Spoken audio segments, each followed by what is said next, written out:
बिस्मिल्लाहिर्रहमानिर्रहीम नहमदुहु व नसल्ली व नसल्लिमु अला रसूलिहिल करीम।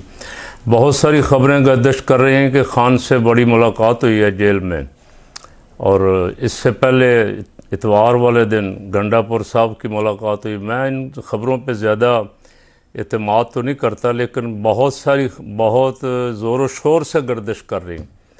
और मोहसिन नकवी साहब की मुलाकात तो चल रही है मीडिया पे भी, अली अमीन गंडापुर से। अली अमीन गंडापुर की इतवार वाले दिन खान साहब से मुलाकात, और उससे एक दिन पहले चीफ़ ऑफ आर्मी स्टाफ से मुलाकात। इसकी वजह से अफवाहों का बाज़ार बहुत तेज़ी के साथ गर्म है। और इसकी सबसे ज़्यादा परेशानी जो है वो नून लीग को है। नून लीग का पूरा ज़ोर इस बात पे लग रहा है कि इस्टेब्लिशमेंट और पीटीआई की लड़ाई इसी तरह रहनी चाहिए। जब तक ये लड़ाई रहेगी उनका काम बना रहेगा। जब ये लड़ाई ख़त्म होगी नून लीग की छुट्टी हो जाएगी, इसलिए कि नून लीग सारा जालसाजी के ज़रिए शर्मसार चेहरों के साथ बैठी हुई है कुर्सियों पे, लेकिन डटाई के साथ, बेशर्मी के साथ। बच्चे को पता है ये सब हारे हुए हैं। जो बयान बढ़ चढ़ के बयानबाजी करते हैं ये सब हारे हुए। अली अमीन गंडापुर के साथ मोहसिन नकवी के मामलात, बिजली लोड शेडिंग पूरे मुल्क में ही है, लेकिन खैबर पख्तूनख्वा में कुछ ज़्यादा की जा रही है। और शहबाज स्पीड ये सारा कुछ इसलिए कर रहे हैं कि ताकि खैबर पख्तूनख्वा वालों को लड़वाया जाए इस्टेब्लिशमेंट से, और को गवर्नर राज नाफिज करने की राह हमवार हो सके। पीटीआई के पास जो एक सूबा है वो भी उनसे छीन लिया जाए।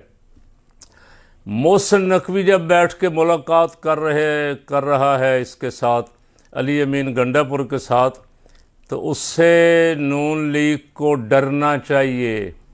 मोहसिन नकवी किनका नुमाइंदा है ये उनको पता है। मोहसिन नकवी कैसे सेनेटर बना है ये नून लीग वालों को हमसे ज़्यादा पता है।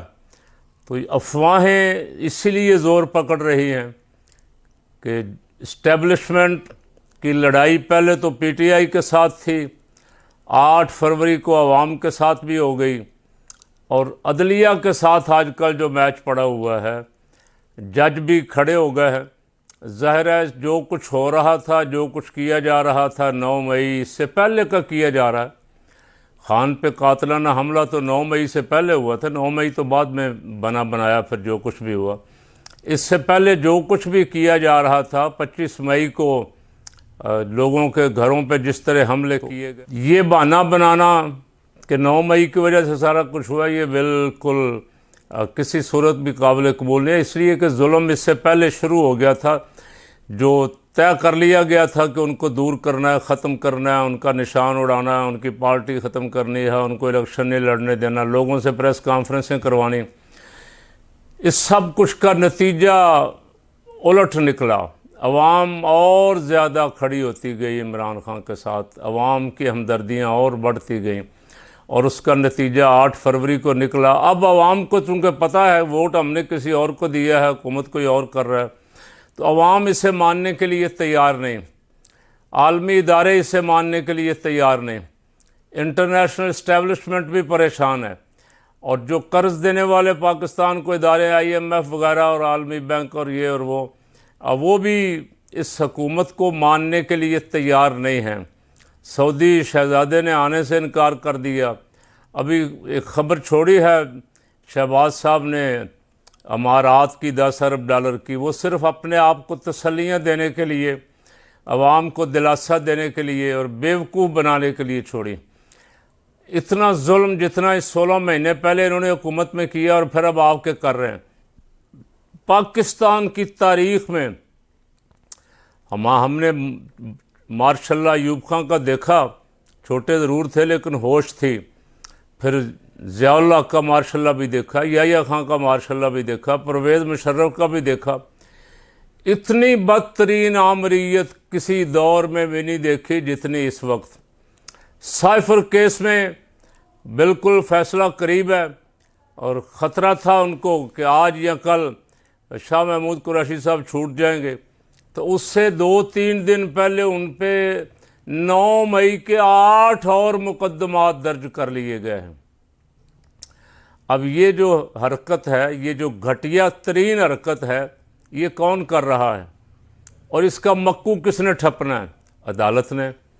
और अब चूंकि अदालतें खड़ी हो गई, अदालत में रिमांड लेने जाएं तो अदालत बेशक उठा के बाहर फेंक दे कि एक बंदा तो इतनी देर से अंदर है, उसके खिलाफ जेल में बैठे बैठे तुम पर्चे बना रहे हो। तो इस वक्त बहुत हलचल है, परेशानी है। हुक्मरान जो जुल्म करते रहे हैं अब पिछले 16 महीने और फिर ये जो जब से आए हैं, वो जुल्म अब लगता है अपने अंजाम को पहुंचने वाला है। अब इंसाफ का दौरा शुरू होने वाला है। अदालतें खड़ी हो रही हैं, जज स्टैंड ले गए हैं, जजों ने अपना सब कुछ दांव पे लगा दिया। जज अगर खड़े हो जाएं इंसाफ के साथ और आइन और कानून के मुताबिक फ़ैसले करें, तो कोई इदारा भी कितना ताकतवर भी हो, वो किसी सूरत भी अवाम पे जुल्म नहीं कर सकता, अवाम की मर्ज़ी के ख़िलाफ़ किसी को सपोर्ट नहीं कर सकता, अवाम की मर्ज़ी के ख़िलाफ़ कोई हुकूमत नहीं बना सकता। तो मैं समझता हूँ कि इस वक्त जो हलचल मची हुई है, इसका नतीजा तो जल्द आ जाएगा, चंद दिनों में आ जाएगा। 10 दिन लग जाएंगे, 15 लग जाएंगे, और जितने भी। और वैसे हमारे कुछ दोस्त तो 1-2 दिनों की खबरें देते हैं कि ये हफ़्ता बड़ा अहम है, फिर जब वो गुजर जाता है तो वो कहते हैं अगला हफ़्ता भी ये बहुत बड़ा अहम है। लेकिन अब हालात करीब करीब आ गए हैं, फ़ैसले की घड़ी करीब आ रही, लगता है आर या पार होने वाला है।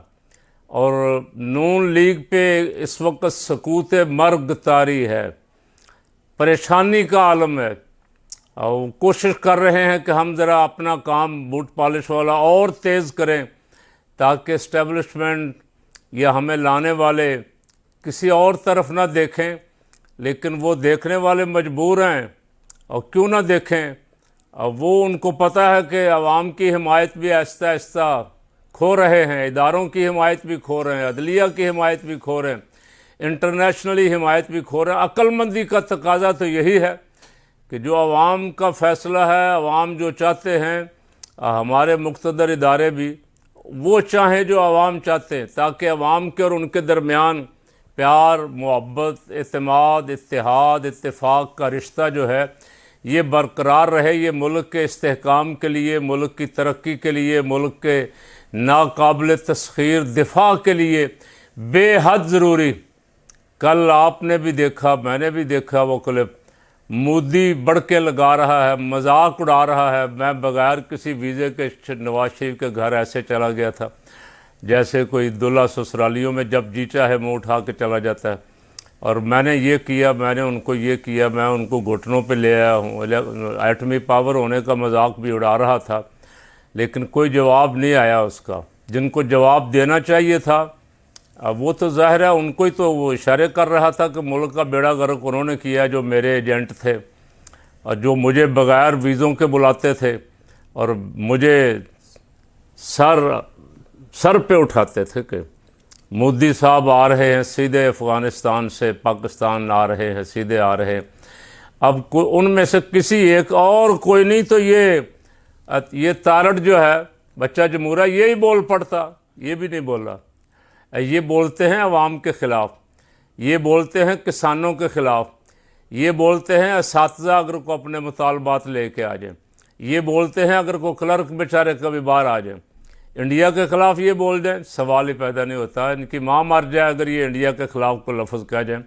ये तो बूट पॉलिश करने पे लगे हुए इंडिया की भी, दिन रात किसी तरह इंडिया हमसे राज़ी हो जाए।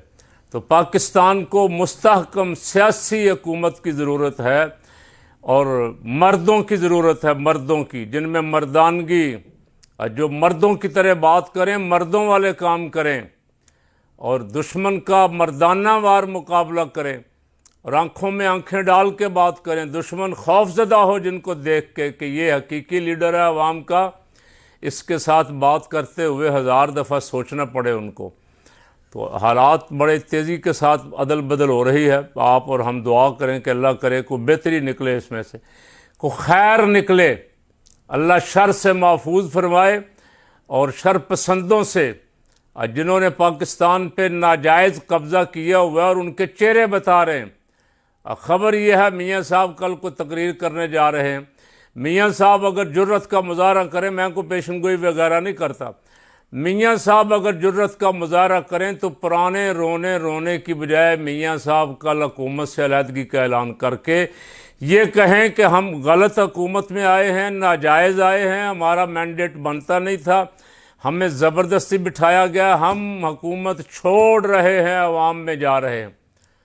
तो फ़कीर का दावा है ये 0 से 50% पे चले जाएंगे अगर मियाँ साहब ये जुर्रतमंदाना कोई बात करें।